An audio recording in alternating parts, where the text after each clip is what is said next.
Good evening.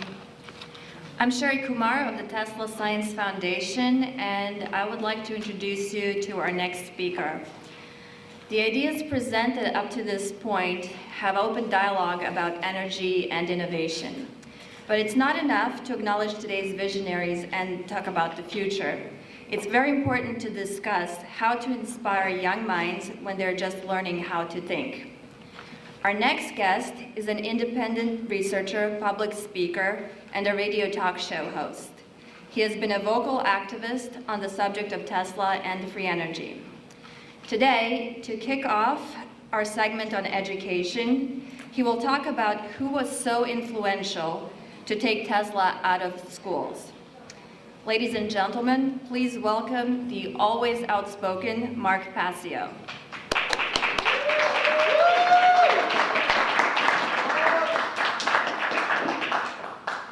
Thank you so much, everyone, for being here today. And I want to thank Nick Launchar and the Tesla Science Foundation for inviting me to speak here today. I'm going to get up here and say the things that no one else will say. So get ready. And you know what? When you say things like I'm about to say today, a lot of people tend to get a little bit upset because they may not be ready to hear the truths that I'm about to speak here today. Well, ask anybody who knows me and they'll tell you I'm going to say them anyway. So let's get started. My presentation is entitled Free Energy, From Suppression to Manifestation, ? You know, this technology has been suppressed for well over 100 years. Is it going to manifest? I don't know. That remains to be seen. That remains to be determined. My website is right here. Please do check it out. It's called whatonearthishappening.com. There's a tremendous body of knowledge available at that website. The greatest inventor, perhaps who ever lived, I think everyone in the room would agree with that statement.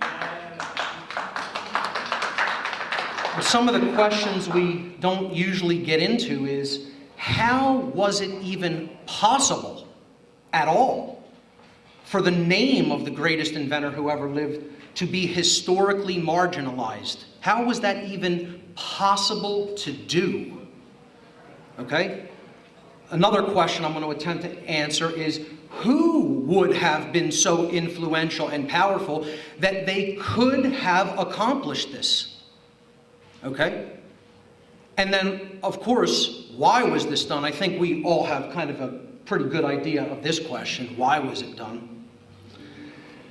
And then in the second half of the presentation, I'm going to talk about what is going to be required on the part of humanity. What are we going to need to change within ourselves, within our own psychological makeup, within our own spirituality, if we're ever going to realize the most visionary technologies which Tesla planned to implement? And again, some people may not like what they're about to hear. This slide that I'm going to build here may be the most important slide you will ever see in any presentation. I call it How Our Reality is Built. It's a truth discovery methodology. Down here, you have knowledge. This block represents available information, which constitutes potential knowledge that may be gathered, processed, understood, and then acted upon by individuals in our society. On top of that knowledge, or again, over here you'll see I've put or lack thereof, okay, knowledge or ignorance, okay, you have an understanding of that information, again, or lack thereof. These are the decision-making processes that each one of us uses, and they are dependent upon the knowledge that we either have or do not have. So these processes take place in the human mind and are chosen by each individual based upon the available information that they take into themselves. Above that, something happens externally, okay? We put our knowledge and our decision-making processes into action in the world through our behavior. Okay? And that I call wisdom or lack thereof.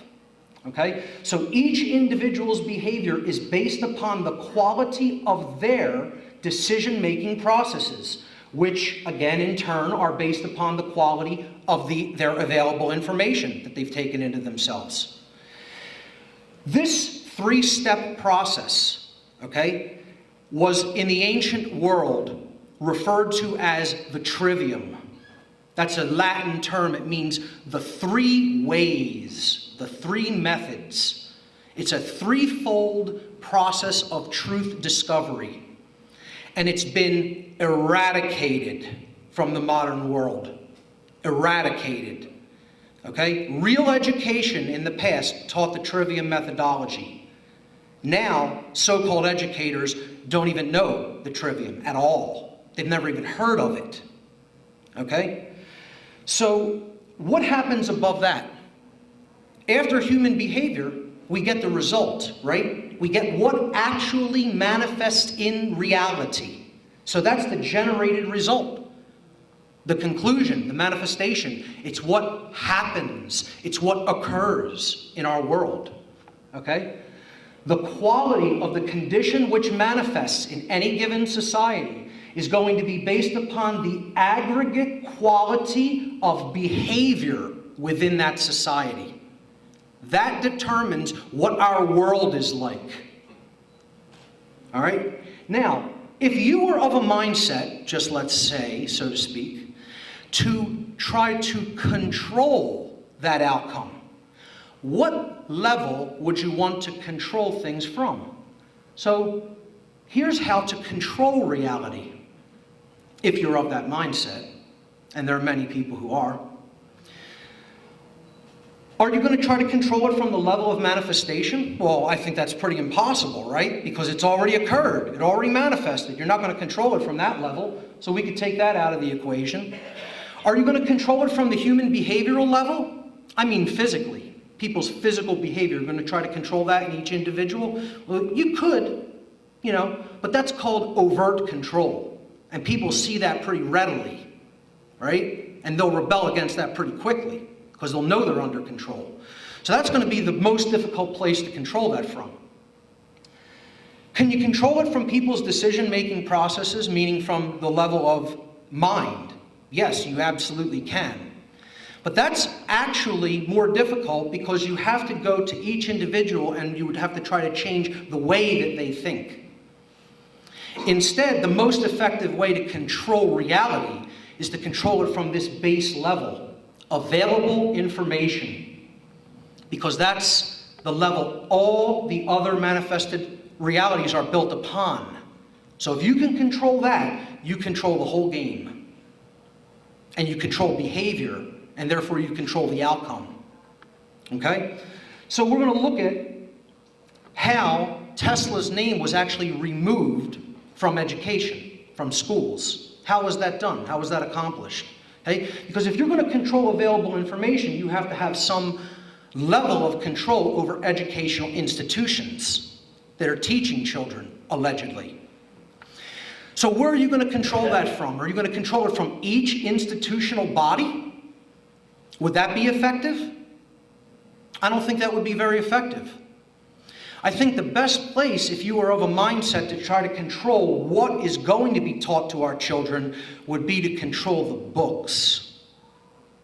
Okay? And when you control the books, which is the available information, you are controlling the answer to this question in the minds of children. What is possible? The imagination becomes stifled at that point. If you can control what people believe or don't believe is possible, you have total control because you control the human imagination. So this was done through controlling books and what was printed in textbooks. And I'm going to explain who did that. If you control it from a level of books, you control the mind. Mind control is not science fiction, ladies and gentlemen. It's based upon the control of available information, which then determines our decision-making processes, which then determines our behavior, which then determines our reality. So, what this starts to sound like in the minds of people who are listening to me is, you're talking about a conspiracy, right? This is a conspiracy theory. Well, it's a conspiracy, but it's no theory, okay? People have been mind controlled to not even understand the real meaning of the term, the word conspiracy. They don't even know what the word means or where it came from. Okay, the conspiracy comes from the Latin language. Con in Latin is a prefix that means with or together. Okay? And then the second part of the word, spiracy, comes from the Latin verb spiro spirare, which means to breathe or to respire. Okay? And of course, spirare is in turn derived from the Latin noun spiritus, meaning spirit. This is why when we're breathing, we're said to have spirit. We have life. We have spirit. When we stop breathing, we expire. The spirit leaves the body. Okay? So, with that definition in mind, a better understanding of the word conspiracy is simply this: those who come together to do something in like spirit. The word literally means of like spirit. Okay? Those who are of the same mindset and the same spirit, sharing the same goals.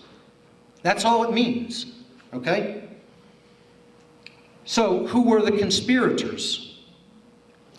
Who conspired to keep Tesla's name out of the available information that was taught to children in schools?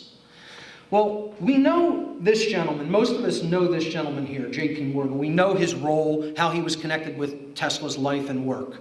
So I'm not going to get into him that much today. I am going to talk about a couple of Tesla's other financiers who financed his projects, namely Nathan Rothschild and other members of the Rothschild banking dynasty, and John Jacob Astor, who was another one of Tesla's funders. Okay? And then I'm going to talk about John D. Rockefeller and his connection with these other gentlemen, and how he and the Rockefeller family and dynasty ultimately ended up controlling publishing houses. Okay, this is what we need to understand how Tesla's name was eradicated from human history, essentially. Not completely eradicated, but let's call it significantly marginalized.